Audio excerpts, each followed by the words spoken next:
Hello and welcome to Raju Notes channel, your pit stop for weekly current affairs updates.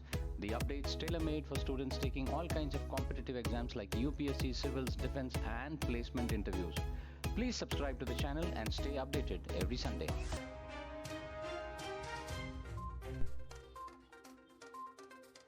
The Protection of Interests in Aircraft Objects Bill 2025 was introduced in Rajya Sabha this week. Civil Aviation Minister K. Ram Mohan Naidu introduced the bill in the upper house. The bill aims to strengthen aircraft financing and leasing in the country. It aims to align India's domestic laws with Cape Town Convention and its aircraft protocol, international treaties and designs to determine, streamline the financing and leasing of aircrafts and other movable equipment. The bill is to ensure a more secure and investor friendly aviation sector.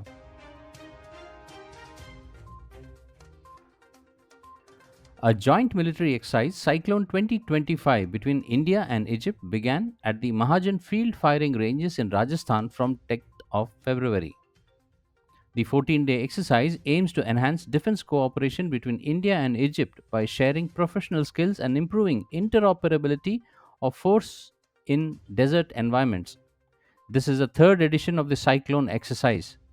Counter-terrorism operations, reconnaissance, raids, and other specialized missions will be part of the exercise, which will also involve special forces skill like sniping, combat free fall, reconnaissance, surveillance, and target designation.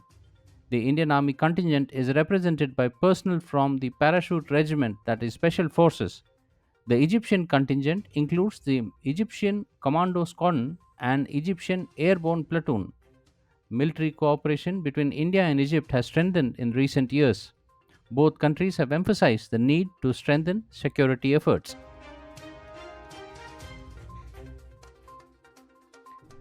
The Israeli military has pulled out of the Netzarim corridor in the central Gaza, a move confirmed by Hamas. This withdrawal is part of a ceasefire agreement between Israel and Hamas. Palestinian police force took charge of the area to manage the flow of Palestinians moving through it. The Netzarim corridor, about 4 miles long, had been occupied by Israeli forces since the early months of the war, cutting off North Gaza from the south. Many Palestinians have crossed through the corridor to return to their homes after seeking refuge in the southern Gaza. The security forces in Bangladesh have arrested as many as 1,308 individuals from across the country as part of the ongoing Operation Devil Hunt, launched to curb nationwide incidents of mob attacks and vandalism. The joint operation involving the army, police, and specialized units arrested at least 274 people from the metropolitan areas and another 1,034 from other parts of the country. The people arrested under the specialized operations were mostly members of the Awami League and its associate organizations.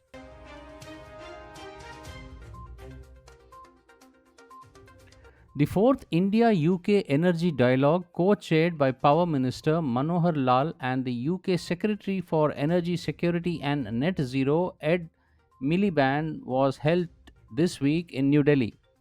The dialogue focused on reviewing the progress made in the energy sectors of both nations, including power and renewable energy. The ministers underscored the importance of ensuring that the energy transition and economic growth process together, while maintaining affordable and clean energy access for all. The ministers were pleased to announce the launch of Phase 2 of the India UK Bilateral Accelerating Smart Program and Renewable Energy in India, codenamed Aspire program. This phase will aim to provide technical support to ensure round the clock power supply, expand renewable energy initiatives, and accelerate industrial energy efficiency and decarbonization.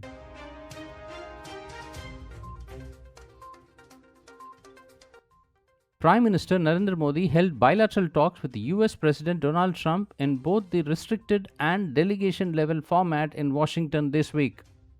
US NSA Michelle Waltz, Tesla and SpaceX owner Elon Musk, and Indian American entrepreneur Vivek Ramaswamy called on Prime Minister Modi.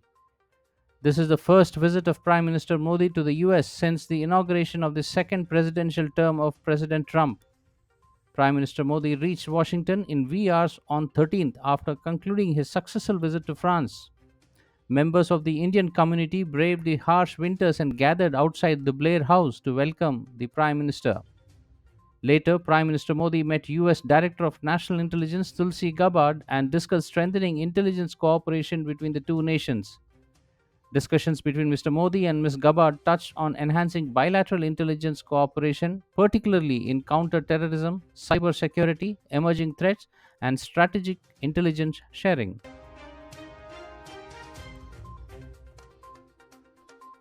The Income Tax Bill 2025 was introduced in the Lok Sabha on Thursday. The bill aims at consolidating and amending the law relating to income tax. Finance Minister Nirmala Sitharaman introduced the bill in the lower house.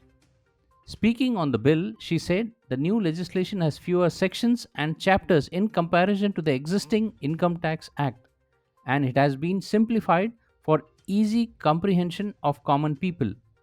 Ms. Sitharaman proposed that the bill should be sent to Select Committee of Parliament for further scrutiny, and accordingly, the committee should submit a report on its first day of the next session. The minister also rejected the objections raised by some opposition MPs regarding the bill. She clarified that the number of sections in the proposed bill is 536, while there were 819 sections in the Income Tax Act of 1961. She added that the number of words in the proposed legislation is nearly half compared to the existing laws.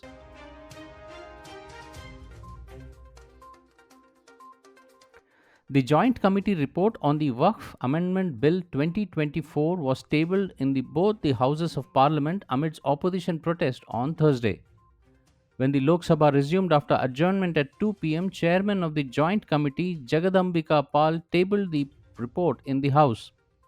Opposition members created noise and ruckus.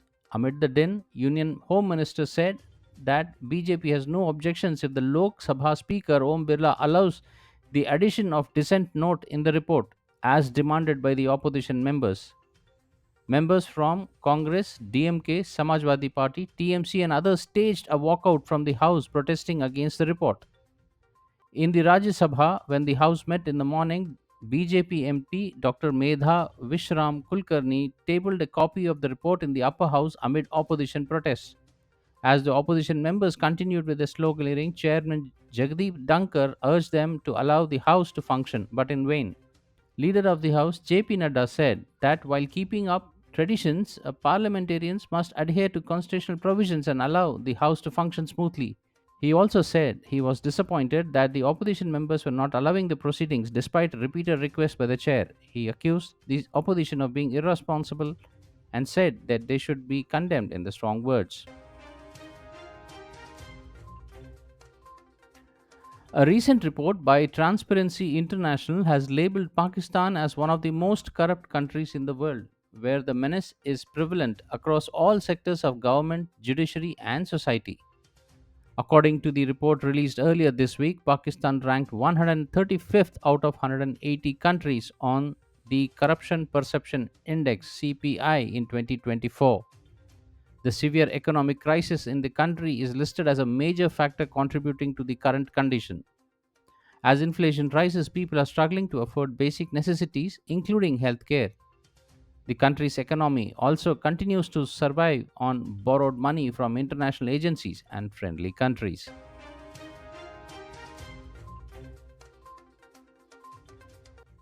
China has approved the construction of the first South China Sea deep water space station. The Cold Seep Ecosystem Research Facility will be anchored 2,000 meters below the surface of the strategically significant South China Sea, which is also subject to several competing territorial claims. The facility, one of the deepest and the most technologically complex underwater installations ever attempted, is scheduled to be operational by around 2030.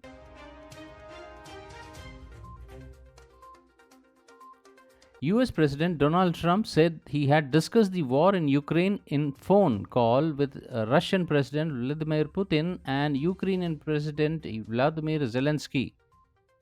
He said both the Russian president and Ukrainian president expressed a desire for peace in separate phone calls with him. In a social media post last night, Trump said he and Mr. Putin had agreed to have their respective teams start negotiations immediately, and he will begin by calling President Zelensky of Ukraine to inform him of the conversation. After speaking with Mr. Putin for more than an hour, Mr. Trump said the Russian leader wants the war to end and they discussed getting a ceasefire in the not too distant future. Meanwhile, the Ukrainian president office said that Mr. Trump and Mr. Zelensky had spoken by phone for about an hour. The Kremlin said Mr. Putin and Mr. Trump had agreed to meet, and the Russian president had invited Mr. Trump to visit Moscow.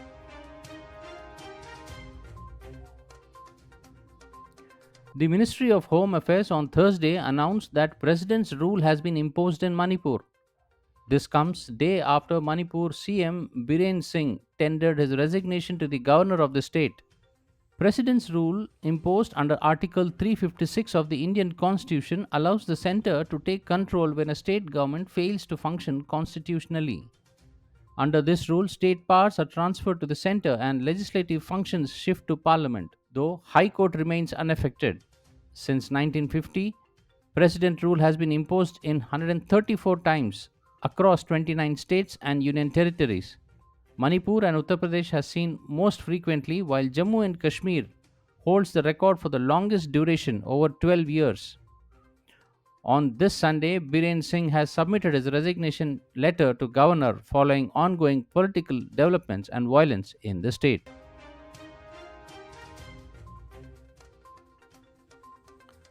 The United States Army has officially announced that it will no longer allow transgender individuals to enlist in the military and will cease providing gender transition procedures. In a social media post, the US Army emphasized that individuals with gender dysphoria will be treated with dignity and respect for their wellness to serve the nation. The Army said gender affirmation care would be paused indefinitely. The policy change follows an executive order signed by President Donald Trump on January 27, which banned transgender individuals from entering the armed forces and directed the Pentagon to determine a policy for transgender service members within 30 days. Well, that's all, friends, for this week's updates. See you soon next Sunday on the same channel. Till then, take care. Bye bye.